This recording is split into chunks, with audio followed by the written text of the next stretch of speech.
नमस्कार दोस्तों, मैं मृत्युंजय आपका स्वागत करता हूं हमारे इस चैनल सटीक परामर्श में। और देखिए, आज हम इस वीडियो में बात करने वाले हैं खासकर पाइनएप्पल के बारे में। बहुत से लोगों का लगातार कॉल आ रहा था हम लोग के पास कि पाइनएप्पल का बिज़नेस कैसे करें या पाइनएप्पल जो है कहाँ सस्ता में मिलता है इंडिया में। तो देखिए, पाइनएप्पल जो सबसे ज़्यादा जो काफ़ी खूबसूरत और काफ़ी जो स्वादिष्ट होता है वो सबसे ज़्यादा होता है मणिपुर का। मणिपुर और आसाम, ये दो एरियाज़ हैं जो सबसे बेस्ट पाइनएप्पल जो है पूरे इंडिया में पाया जाता है। मगर वैसे अगर आपको जगह पे डिपेंड करता है, लॉजिस्टिक पे डिपेंड करता है, भाड़ा किराया कितना आपको लगेगा, कितना आपको लेना है, इस पे डिपेंड करता है। वैसे देखिए तो उत्तर दिनाजपुर जो वेस्ट बंगाल में है, इस्लामपुर का एरिया, वहाँ पे भी और सिलीगुड़ी के आसपास भी बहुत सारा ये अनानास का, पाइनएप्पल का खेती होता है। तो वहाँ से ही मार्केटिंग चालू हो जाता है और होलसेल का मार्केट चालू हो जाता है। और उसके बाद से फिर आप इसमें मणिपुर चले जाइए, आप आसाम चले जाइए, आप गुवाहाटी चले जाइए, आप दीमापुर नागालैंड चले आइए। ये सब जगह होलसेल मार्केट है और ये मंडियों में बहुत आसानी से आपको कम रेट पे मिलता है।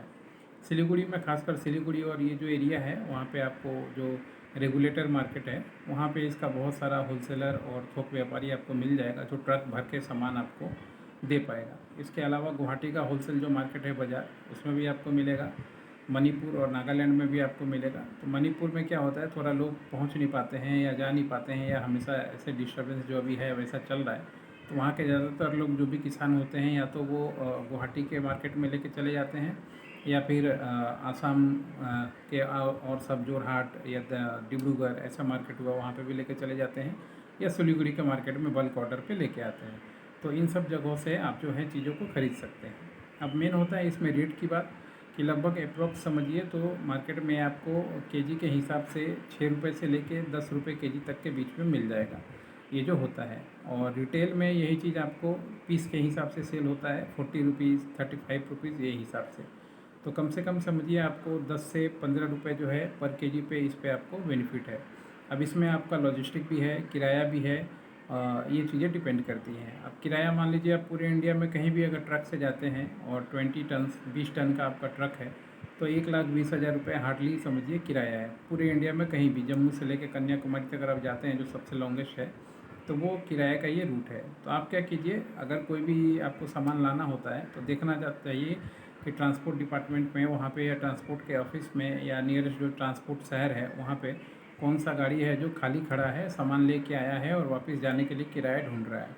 अगर ऐसे गाड़ी को आप ठीक करते हैं तो उसमें आपका किराया भी बचता है। और ये एक्सपीरियंस है जो मैं कहना चाह रहा हूँ, वो पुराने जो लोग हैं जो वेजिटेबल्स या फ्रूट्स का बिज़नेस करते हैं, वो अच्छी तरीके से जानते हैं, क्योंकि ये उनके अंदर की बात है। वो लोग भी यही फार्मूला अपनाते हैं। गुवाहाटी में अगर मान लीजिए कोलकाता का कोई गाड़ी आया हुआ है कुछ सामान लेके, तो वो लोग कोशिश करते हैं वैसे ही गाड़ी को बुक किया जाए जो खाली जाने वाला हो। तो वो क्या होगा, खाली जाने वाला होगा तो कम पैसे में भी, वो कलकत्ता तो उसको जाना ही जाना है ऐसे, तो कम पैसे में भी वो चला जाएगा। ये सब कुछ बिज़नेस का फॉर्मेट होता है जो लॉजिस्टिक में काम आता है अपनी चीज़ें बचाने के लिए। तो बाकी आप अपने किसी भी शहर में आप मंगाना हो तो बेस्ट हो कि ये मार्केट जो जो हमने बताया, या सिलीगुड़ी के रेगुलेटर मार्केट चले जाइए, या इस्लामपुर उत्तर दिनाजपुर का मार्केट में चले जाइए, या गुवाहाटी का मार्केट में चले जाइए। फिज़िकली चले जाइए, सबसे बेस्ट होगा। एक बार तो जाना है, जाइए, देखिए, ख़रीदिए, ट्रक पे अपना बुक कीजिए, अपने शहर में मंडी में ले आइए और कमीशन एजेंट के थ्रू अपने मंडी में बेचिए, या फिर अपना दुकान है इंस्टॉल करके रखे हुए हैं तो वहाँ पे बेचिए, तो फिर आपको मुनाफा मिल जाएगा। यही प्रोसेस होता है जैसे इंपोर्ट एक्सपोर्ट में बिजनेस होता है, सेम उसी तरह इंटर जो हमारे जगह है यहाँ भी होता है।